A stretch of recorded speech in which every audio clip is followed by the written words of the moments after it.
এসো এসো এসো, সকালে চলে এসো, এসো এসো এসো এসো এসো। কথায় বলে মর্নিং শোজ দ্য ডে, আর পুজো কেমন যাবে সেটা বোঝা যায় এই মহালয়া থেকে। আমাদের গুহবাড়ির সকলে কিন্তু মহালয়া আমরা কাটালাম আনন্দ করে আর হই হুল্লোড় করে। আমাদের গুহবাড়ির তরফ থেকে আপনাদের সকলকে শুভ শারদীয়ার প্রীতি, শুভেচ্ছা, ভালোবাসা।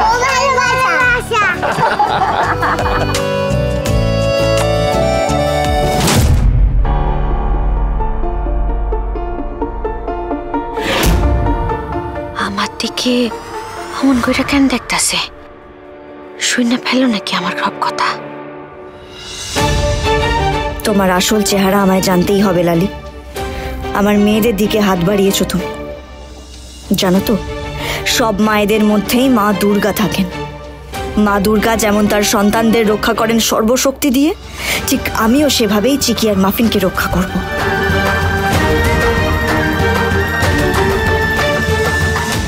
চিকি মাফিন, যেগুলো বলছি সেগুলো মন দিয়ে শোনো। দেখো, তোমরা তো বললে যে লালি দিদি নাকি তোমাদের ভয় দেখায়, আর ওই লঙ্কার গুঁড়োটা নাকি ওই এগিয়ে দিয়েছিল। তাই যেগুলো বলছি সেগুলো শুনবে, কিন্তু লালি দিদিকে বলবে না, কেমন? ঠিক আছে, বলবো না। কিন্তু কি কথা? বলছি বলছি, কিন্তু এই কথা কিন্তু মাথায় রাখতে হবে, ভুলে গেলে চলবে না কিন্তু, ওকে? লালি দিদির থেকে সাবধানে থাকতে হবে, ঠিক আছে? ও যদি তোমাদের কিছু খেতে দেয় তোমরা খাবে না, আর যদি বলে কোথাও নিয়ে যাচ্ছি যাবে না, ঠিক আছে? ঠিক আছে। আচ্ছা কথা বা, রানীর মতো লালি দিদি অদৃষ্ট। তেমনই তো মনে হচ্ছে, তাই এই কথাগুলো তোমাদের বলছি। তাহলে রানীর মতন ওকেও আটটা করে লেসন দেবো। না না, এসব করতে যাও না। এটা কিন্তু একদম ঠিক না কথা। সেই যবে আমরা লোকাল ট্রেনে করে বাড়ি ফিরতাম তবে থেকে দেখছি লোক বড় বড় জিনিস নিয়ে ভেন্ডারে না উঠে লেডিসে উঠে যাবে, ও কিছু বলবে না, চুপ করে থাকবে। সবসময় এরকম দয়া দেখালে হয় না, বুঝলি তো? শোনো চিকি মাফিন, ওই লালি দিদিকে একদম হাড় জ্বালিয়ে দিতে হয় একদম। হ্যাঁ হ্যাঁ, আর যত রকম ভাবে পারো ইরিটেট করে যাবে, ওকে? মানে গোবর দিতে পারবো? গোবর আরামসে দিয়ে দেবে। এই চুলে আঠা লাগিয়ে দিতে পারবো? আটা লাগিয়ে দেবে। চুপ কর, শোনে দিকে সব সব। বলছিস কি শেখাচ্ছিস বলতো? বলছে যে মাথায় গোবর জল ঢেলে দেবে, চুলে আঠা লাগিয়ে দেবে, এগুলো কোনো কথা? আমার কিন্তু জোনে আমার কিন্তু শরীর খারাপ করছে এগুলো শুনে। কি শেখাচ্ছিস? তুই দাঁড়া না, আমি দেখছি। চুপ। মাফিন, চিকি বাবা, শোনো, কাউকে কোনোদিন হার্ম করতে নেই মা, কারুর ক্ষতি করবে না কখনো, কেমন? বুঝতে পেরেছো? হ্যাঁ, মুখগুলো দেখে তো মনে হচ্ছে কিছুই বুঝতে পারিনি। আমারও তো তাই মনে হচ্ছে। বুঝতে পেরেছো তোমরা বাবা? আচ্ছা, তোদের যা ইচ্ছে করে করবি, ঠিক আছে, কিন্তু আমাকে আর পপসকে জিজ্ঞেস করে করবি। আমরা তোদের বেস্ট ফ্রেন্ডস তো। রাইট রাইট, শুধুমাত্র আমাদের দুজনকে বলবি, আর কাউকে বলবি না, ঠিক আছে? আর এই যে বড়দেরকেও বলে দিয়ে আসি। হ্যাঁ, বলছি যে শোন না, এই যে লালিকে আমরা ডাউট করছি, এটা যেন লালি বুঝতে না পারে, তাহলে কিন্তু ও অ্যালার্ট হয়ে যাবে। একদমই তাই। আর আমাদের এটা জানতেই হবে যে কাজগুলো নিজে করছে নাকি ওকে দিয়ে কেউ করাচ্ছে, মানে ওর উদ্দেশ্যটা কি। আমাদের ওকে হাতে নাতে ধরতে হবে। আচ্ছা, যে তুমি যে বলো কোনো কথা হাইড করতে নেই। ঠিকই বলছিস তুই, কিন্তু কথা তখনই লুকোতে আছে যদি সেই কথায় কারোর কোনো ক্ষতি না হয়, অথবা সেই কথা লোকালে যদি কারোর কোনো ভালো হয়।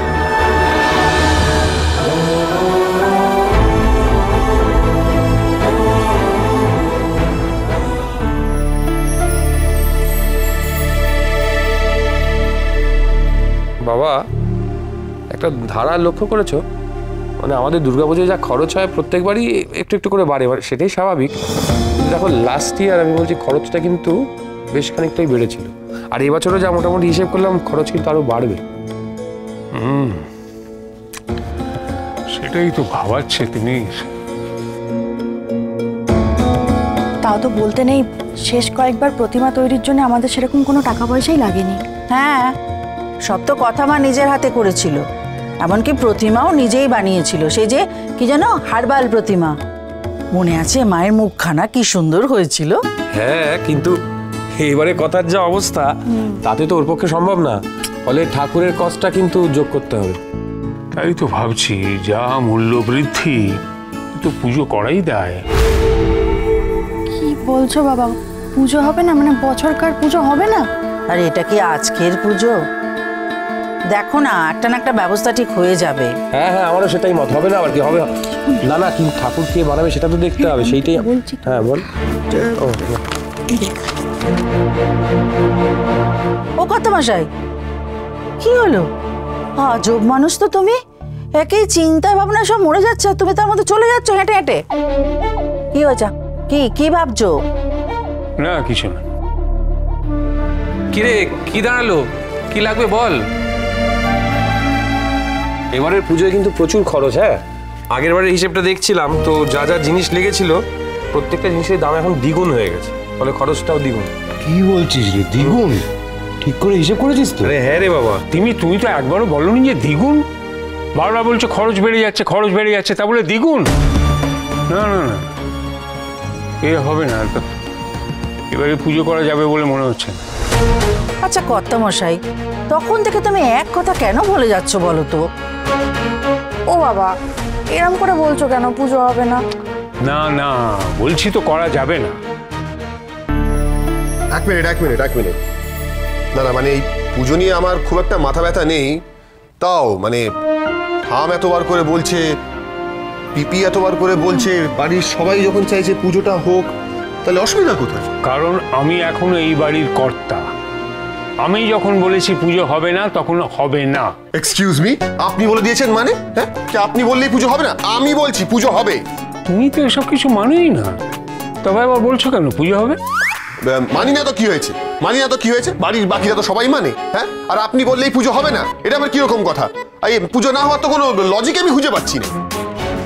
দেখেছো রেনু, শুধুমাত্র আমার বিরোধিতা করবে বলেই উনি। দাদান, বলছি এই ডিসিশনটা কি ঠিক ডিসিশন হচ্ছে? একদমই না।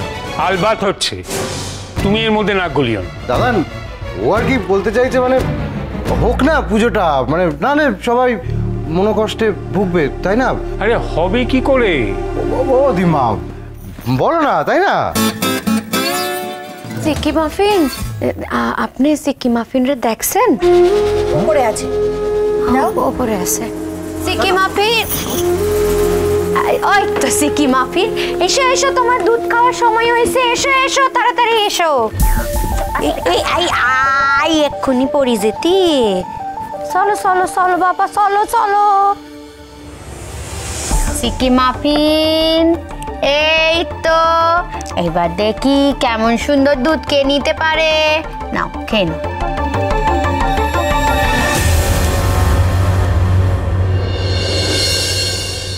তুমি আমাদের জন্য দুধ নিয়ে এসছো? হ্যাঁ, নিয়ে এসেছি তো। কে না কে। ধীরে ধীরে আগে ওদের বিশেষ অর্জন করতে হবে আমায়। দিদি, তোমার মাথায় কি লেগেছে? কি লেগেছে? ভালো করে ছাড়ো।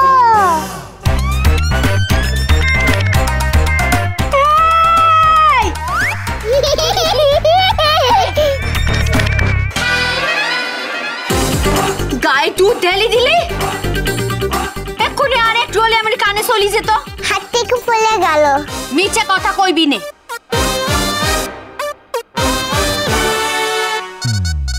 আমরা ঠিক পুজো করব, টাকা লাগবে না। আমার এই ছবিটা ফুটো হবে। যেগুলো আমি বলছি সেগুলো চট করে কাগজে লিখে নাও তো। এইবারে গুহবাড়ির পুজো হবে একেবারে বিশেষ। লালি, একে তুমি দরজার বাইরে দাঁড়িয়ে আমাদের কথা শুনছিলে? ভালোবাসা